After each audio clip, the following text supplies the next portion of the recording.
हे कोपरगाव तालुक्यातील समृद्ध गाव, गोदावरीच्या नदीकाठी वसलेलं हे गाव.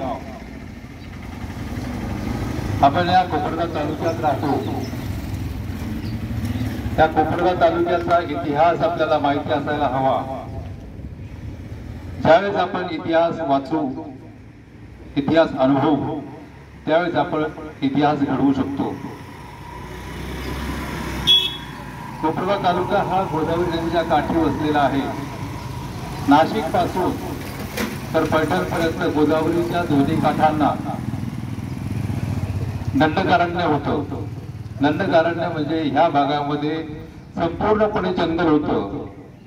प्रभू रामचंद्र ह्या त्यांच्या अज्ञातवासाच्या काळामध्ये कोपरगाव तालुक्यामध्ये फिरलेले दिसतात. आपल्याकडे शृंग ऋषी, वांडक ऋषी, दैत्यगुरु शुक्राचार्य यांनी या दंडकारण्यामध्ये तप केलेलं आहे. पण पुढच्या काळामध्ये ह्या अरण्याचं नायनाट करून कोपरगाव तालुक्यामध्ये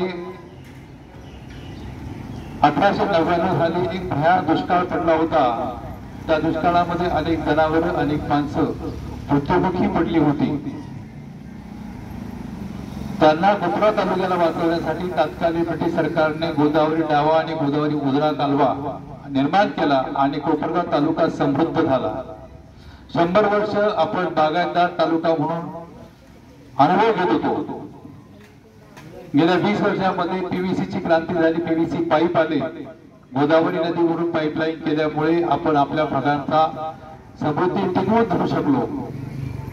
परंतु गेल्या 100 वर्षांमध्ये पावसाचं प्रमाण वाढलं नाही. त्याचं कारण म्हणजे आपण इंच जमिनी करता भांडत असताना जमिनीवरती कुठल्याही प्रकारची झाडं लावली नाही.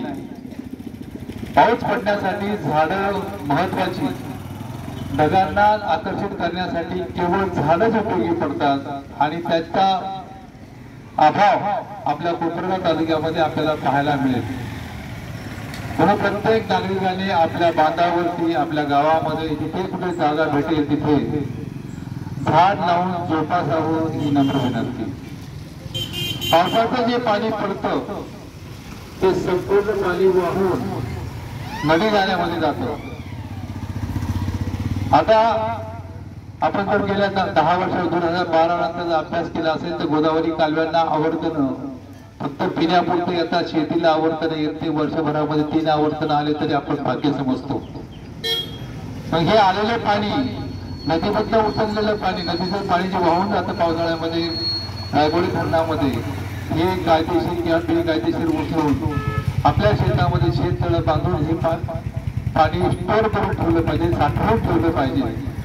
ड्रिप इरिगेशन, स्प्रिंकलर इरिगेशनने आपण हे पाणी वापरलं तर आपला तालुका समृद्ध होऊ शकतो.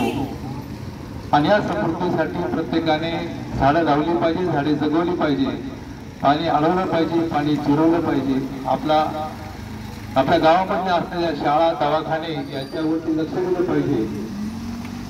इथे शिक्षण चांगलं मिळतं का, इथे आरोग्य चांगलं मिळतं का, हे प्रत्येकाने बघितलं पाहिजे. आणि आपलं गाव, आपला तालुका, आपलं राज्य, आपला देश समृद्ध करण्याकरता प्रत्येकाने हातभार लावा ही जय.